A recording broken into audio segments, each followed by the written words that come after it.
Hello everybody, my name is Benny and welcome to the Fool's Apprentice. So today we're going to be going over my tarot studies. We're going to do the second video on Dawn Michelle's Connecting with the Tarot. I'm going to be going over the first half of the major arcana and kind of let you know what that experience has been for me. I'm going to show you the books I've been using, going over my journal, things that kind of stood out for me in my journal. And I'm going to tell you guys that it has been a slow process. I wish I could be sitting here in front of you telling you that every morning and every night I've been studying the tarot. Like, I've been losing sleep over it. I'm gaining so much knowledge, but that's not the case. What's been happening is I am forcing time in my day for it to happen. Sometimes I go over one card, sometimes I'll go over two cards. Today I got to do 3 cards for the second half of the major arcana, which I'll discuss on another video. But on the bright side, I'm making progress. I'm actually still getting to know the cards. I'm still watching my videos and doing all the things that I normally do. But I thought I'd be done with the major arcana by now, but it is what it is. My goal is to step up my game. That's why I did 3 today. But without any further ado, I'm going to flip the camera over and we'll get started. And I'm back. Okay, so what I've been doing is I've been taking my studies, my books, my cards, my notebook, my pens and papers, all to work. So during break, which would be, my 15-minute break and my lunch, I will have time to sit and do a little bit of studying.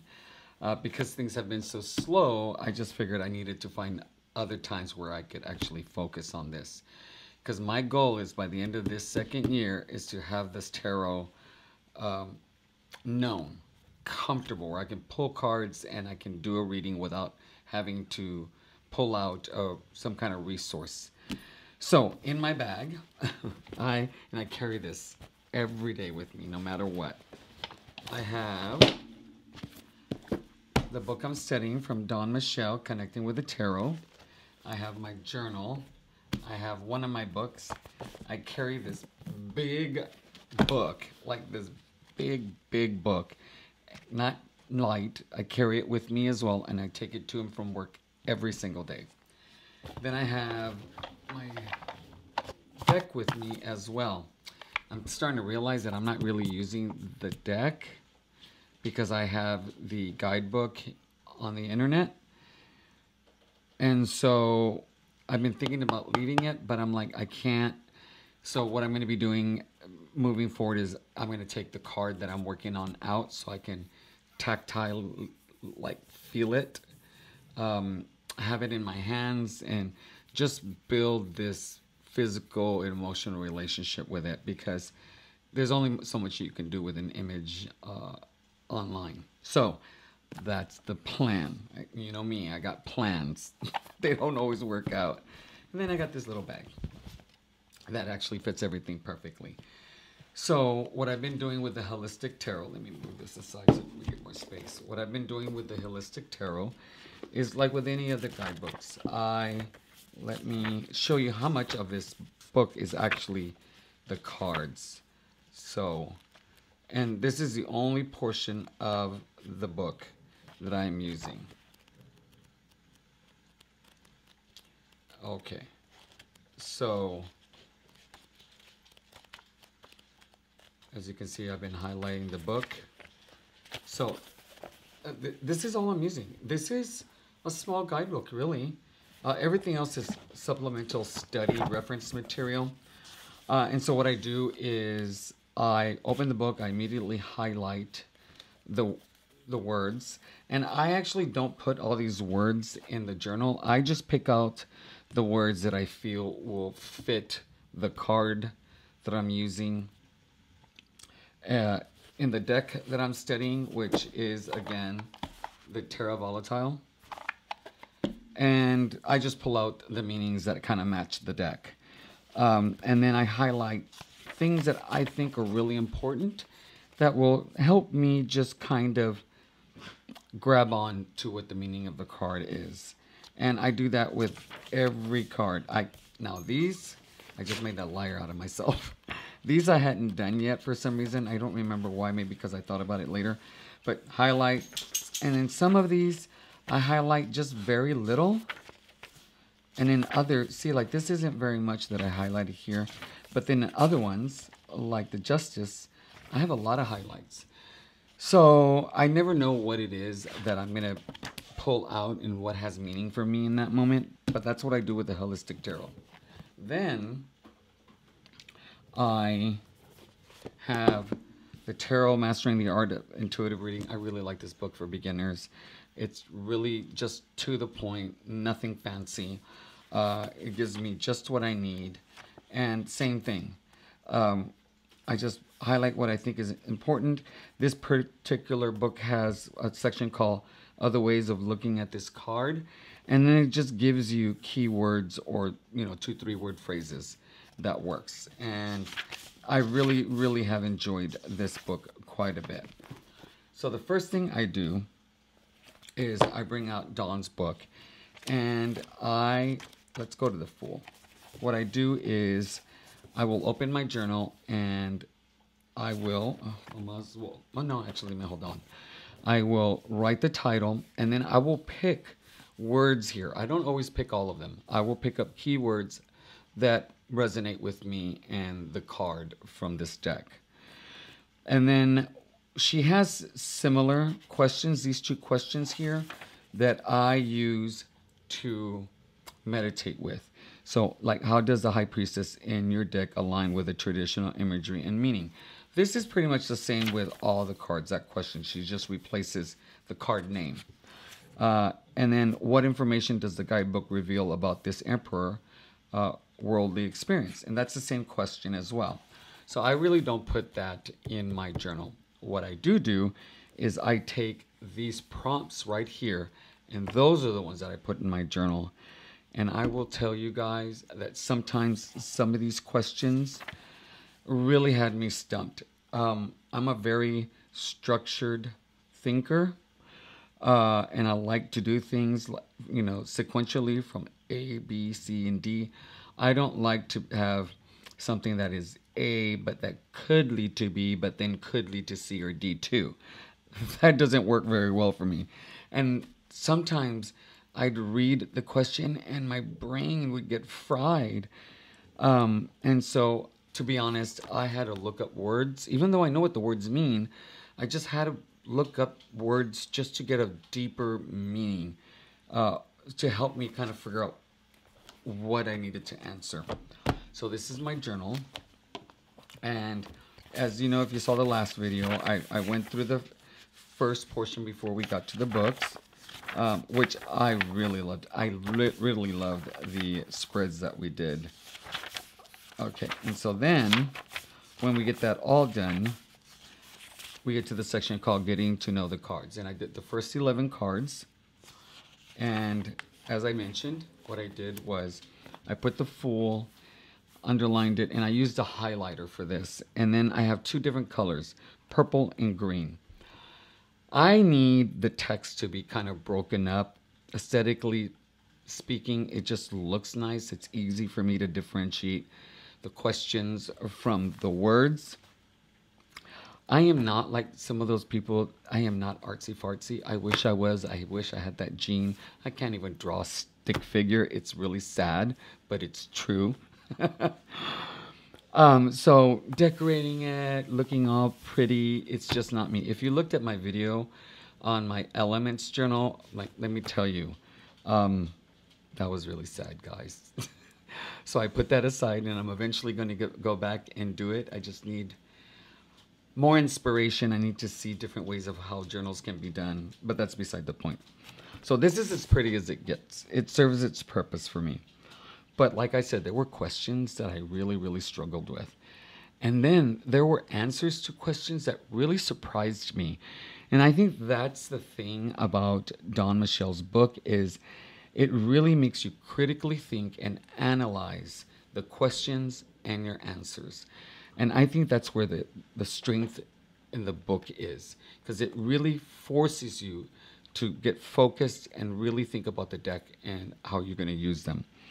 And so, for example, in the Fool, well, actually, let me go back a second.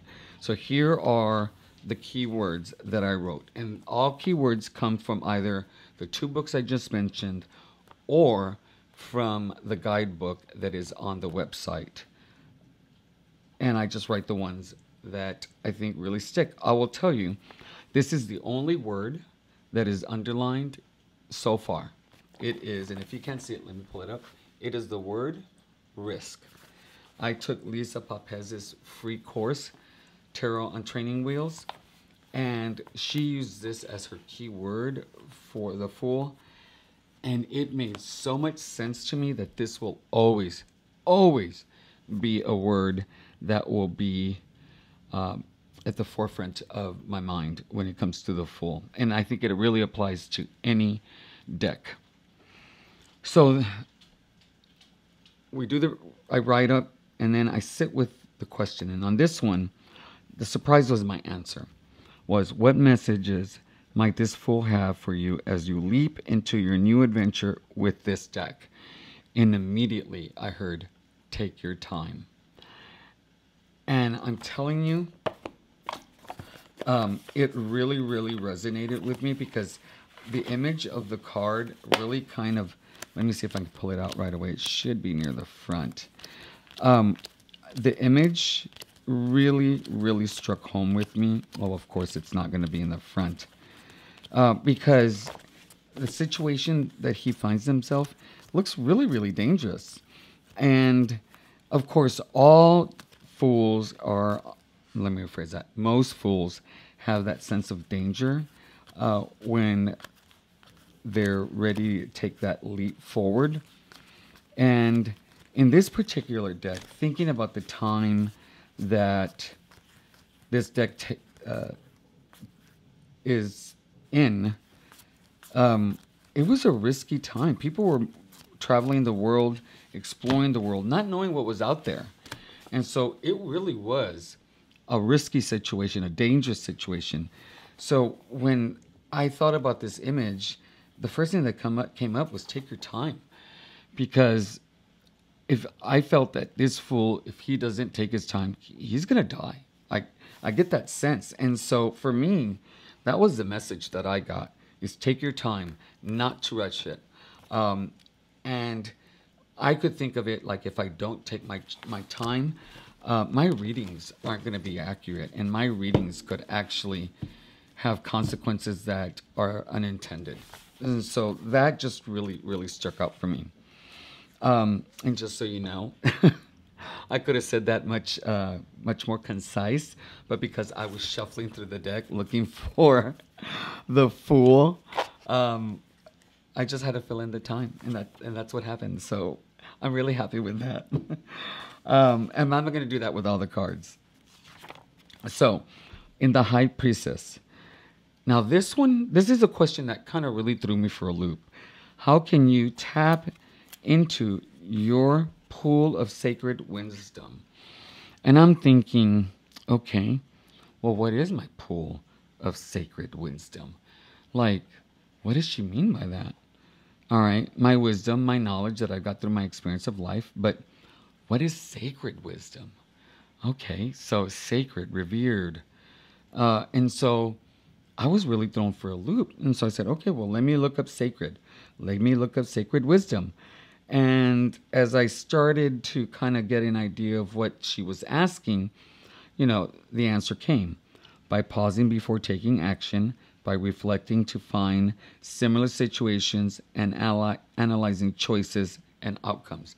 So literally, when I maybe get stuck, or when I feel inspired to say something, maybe take a moment to really use my world experience, my life experience, to see what the answer could be. So I thought that was like that.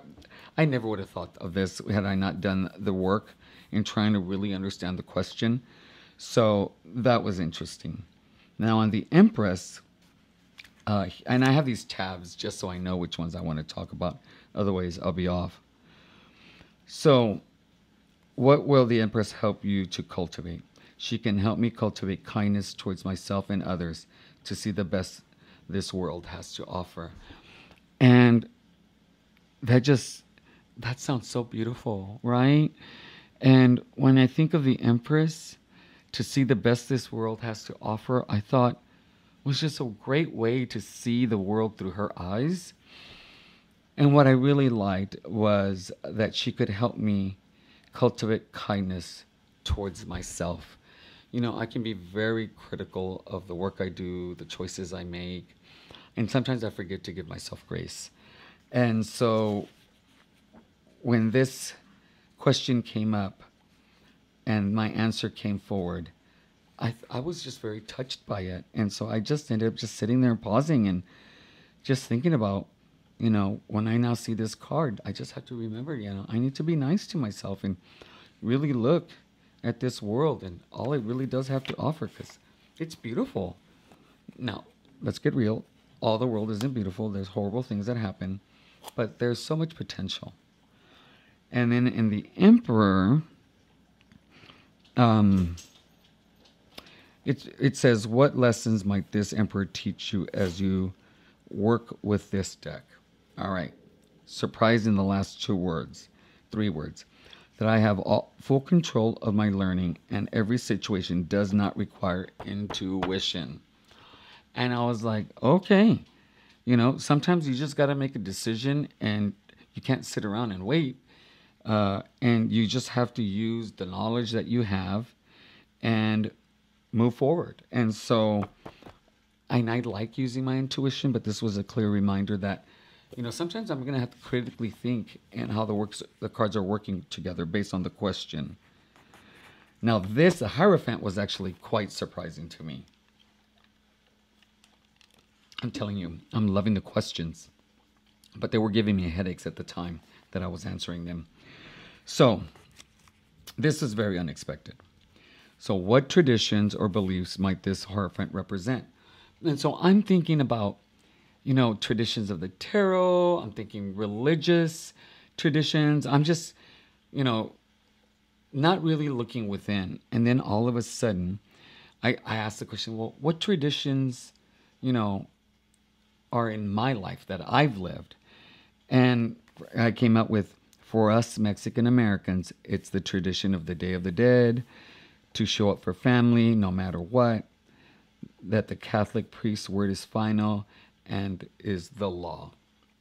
And so now I know there might be some people who are like not happy with that reading, but do I believe that a priest's word is final and the law? Not necessarily, because of my spiritual practice and my spiritual beliefs. However, in my community, in my culture, a priest's word is final and it is law. And in my community, you know, a tradition is the Day of the Dead is something that we hold very sacred, and to show to family no matter what. And so there are some traditions that I follow suit, even if I don't necessarily agree or want to. And then there are others that I do because they mean so much to me. But I was really surprised that this question brought my culture and my personal family experience to the forefront. So that was kind of cool.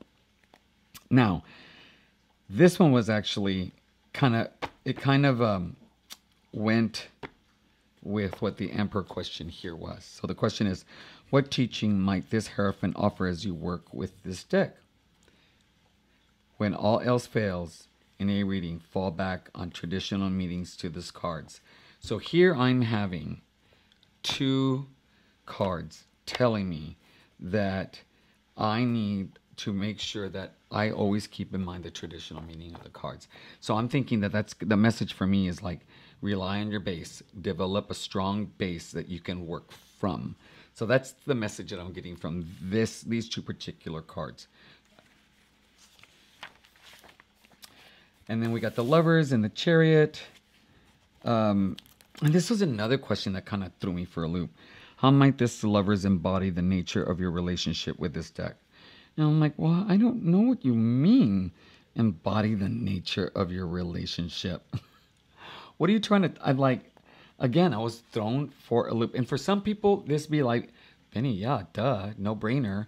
But I have a certain way of thinking. And when you make it like, when it feels almost ambiguous, it forces me to like really critically think in a way that's uncomfortable for me.